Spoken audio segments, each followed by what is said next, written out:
कहा देवी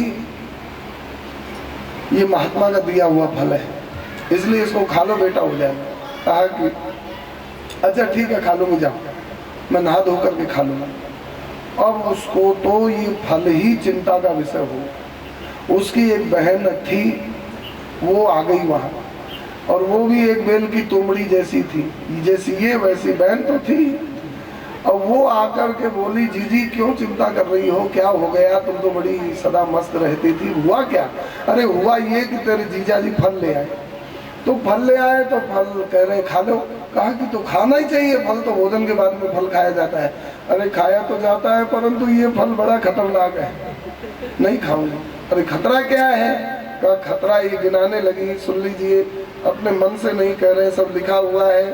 धुंधुली कहती है फल भक्षेण गर्भस्यात्, ये खतरा खतरनाक फल है, क्योंकि फल खाने से गर्भ रहेगा, बालक पेट में आएगा।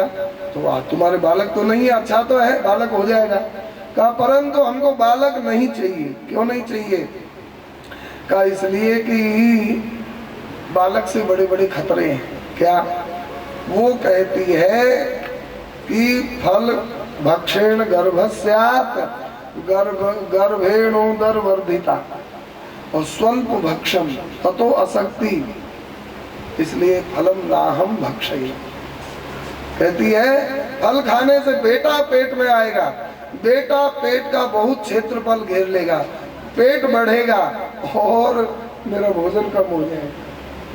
और भोजन कम हो जाएगा तो आसक्ति हो जाएगी, कमजोर हो जाऊंगी, और कहीं पड़ोसी से झगड़ा हो गया, अभी तक जीतती रही अब हार जाऊंगी, तब इसलिए फल नहीं खाऊंगी। एक कारण। उसने कहा ऐसा कर, तू फल खा ले, झगड़ा होगा तो मैं तेरी तरफ से युद्ध करूंगी और उसको हरा दूंगी, मैं कोई कम थोड़ी हूँ, फल खा ले। उसने कहा चल तू लड़ाई तो मेरी तरफ से कर लेगी, पर एक और समस्या है। क्या? वो कहती है तीर्यक चेदा गतो गर्भस्तदा में मरणम भवे, कभी कभी पेट में बालक टेढ़ा मेढ़ा हो जाता है, फिर तो पेट चीर कर ऑपरेशन से निकाला जाएगा, तब तो मैं मर ही जाऊंगी, मैं फल नहीं खाऊंगा। अरे नहीं, टेढ़ा होगा सीधा ही होगा तो फल खा ले, ऐसा क्यों गलत भाषा बोलती है? उसने कहा चल सीधा भी आएगा तो एक और समस्या है। क्या? सुकवन निवसेद गर्भम। तो हमने सुनी है सुखदेव जी माँ के पेट में 12 साल तक रही आए, ऐसा ही दिमाग खराब बेटा आ गया, 12 साल तक पेट में रह गया, तब 12 साल तक गर्भ ढोते ढोते मैं तो मर ही जाऊंगी, नहीं फल खाऊंगा। अरे नहीं, 9 महीना में पैदा होने वाला आएगा तो खा ले फल, बहन ने समझाया। इसने कहा चल 9 महीना में ही आएगा, लेकिन एक और समस्या है। क्या? अब क्या समस्या है? अब ये समस्या है अगर कहीं दैवाद घाटी ब्रजेद ग्राम में पलायत गर्भिणी कथम, कहीं गांव में आग लग गई, सब भाग जाएंगे, मैं गर्भिणी भाग नहीं पाऊंगी, जल जाऊंगी, मर जाऊंगी, तब? अरे कहा रोजाना आग थोड़ी लगती है, ऐसी गलत भाषा क्यों बोलती है, आग नहीं लगेगी, खा ले। चल आग भी नहीं लगेगी तो एक और समस्या है। क्या?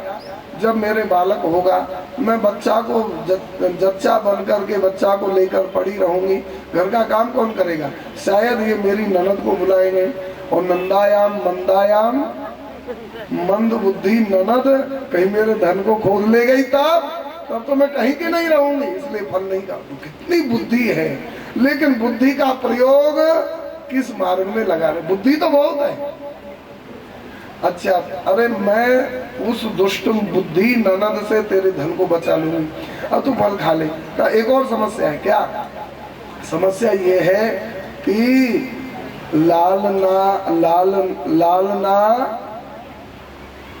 लालने पालने दुखम,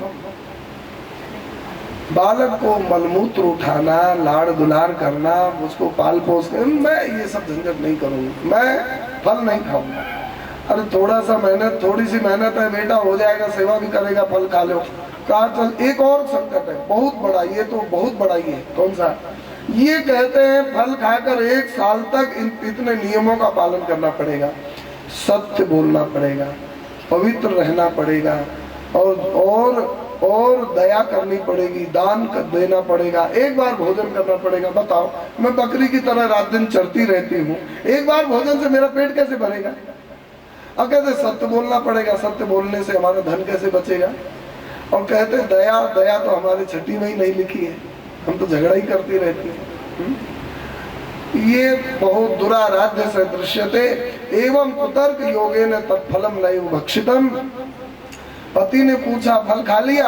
हाँ खा लिया, झूठ बोल दी, और फल को खिला दिया गाय को। और दोनों बहनों ने षड्यंत्र रचा, पति को, जीजा जी को धोखा दिया।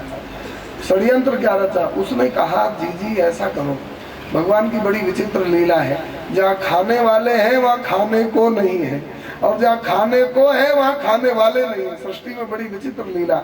उस बहन के कई दर्जन बच्चे थे और इसके बच्चा ही नहीं था, इसके खूब धन संपत्ति थी।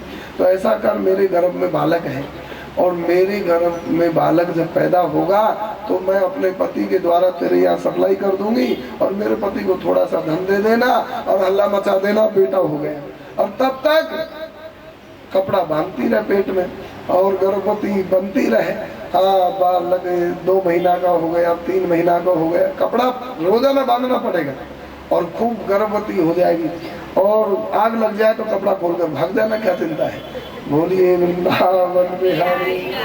हाँ, दोनों बहनों ने षड्यंत्र किया।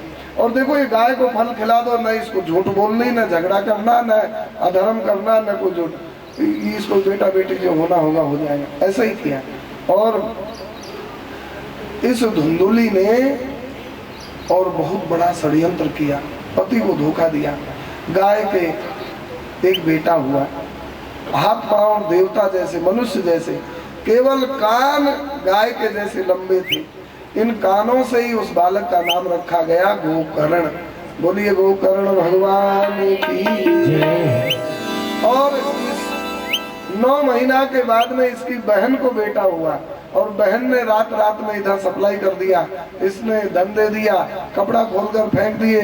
सवेरा होते ही हल्ला मचाया, मेरे बेटा हो गया, बेटा मेरे बेटा, अरे मनुआ, अरे मनुआ, ऐसे ऐसे पाखंड करने लगी। आत्मदेव बड़ा प्रसन्न हुआ, इधर बेटा और इधर बेटा, गाय के भी मानव का बेटा हुआ है, आज मेरा भाग्य जग गया। आत्मदेव बड़ा भारी आनंद में नाचने लगा। कभी कभी मूर्खता में भी सौभाग्य का अनुभव जीव करने लग जाता है। देखो, ये दोनों बच्चे एक ही आंगन में खा पी कर बड़े हुए और थोड़े बड़े होते ही सब लोग लक्षणों से जान गए, गोकर्ण पंडितो ज्ञानी धुंधुकारी महाखल। धुंधुकारी का नाम किसने धरा? कहते हैं मात्रा, नाम मात्रा प्रतिष्ठितम। धुंधुकारी का नाम धुंधुली ने रखा। मैं पंडिता नहीं हूँ, मैं पंडितों से कम थोड़ी हूँ। पंडित मेरे बेटे का नाम पंडित रखेंगे?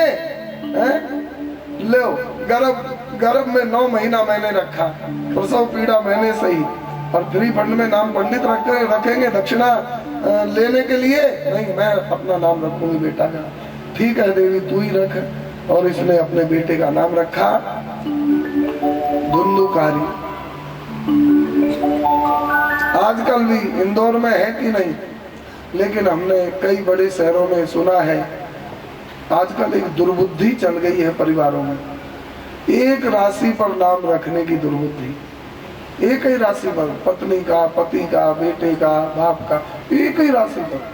ये पाश्चात्य दुर्बुद्धि आज हिंदुओं में भी चल गई, भारतीयों में भी। माने शनि की दशा आए तो सभी एक साथ मर जाओ, कोई बचे ही नहीं। और कोई दुर्ग्रह आवे तो एक साथ ही सब बैकुंठ चले जाओ। अरे अलग अलग राशि पर रहोगे तो कोई मरेगा, कोई तो बचेगा, कोई रोएगा, कोई तो हंसेगा, आंसू पहुंचने वाला तो रहेगा। और एक ही राशि पर रहोगे तो सब रोएंगे, कौन आंसू पहुंचेगा। इसलिए ये दुर्बुद्धि नहीं रहनी चाहिए। कथा सुनने वालों, ऐसा ऋषि मुनियों के और सिद्धांत को नहीं नष्ट करना चाहिए। एक राशि पर परिवार का नाम रहे, यह कहीं भी नहीं लिखा है। इसलिए होडन में घोड़ा मत उड़ाओ, गलत नहीं चलना चाहिए। धुंधुली ने ऐसा ही किया। ये धुंधुली का संप्रदाय है, एक राशि पर नाम रखने की परंपरा है। धुंधुली ने कहा मेरा नाम धुंधुली और मेरे बेटे का नाम उसी राशि पर रहेगा, धुंधुकारी। अब ये धुंधुकारी का आतंक चालू हुआ। थोड़ा सा होश आने पर धुंधुकारी बड़े बड़े उद्यम करने लगा धुंधकारी बड़े बड़े भयंकर पाप करने लगा।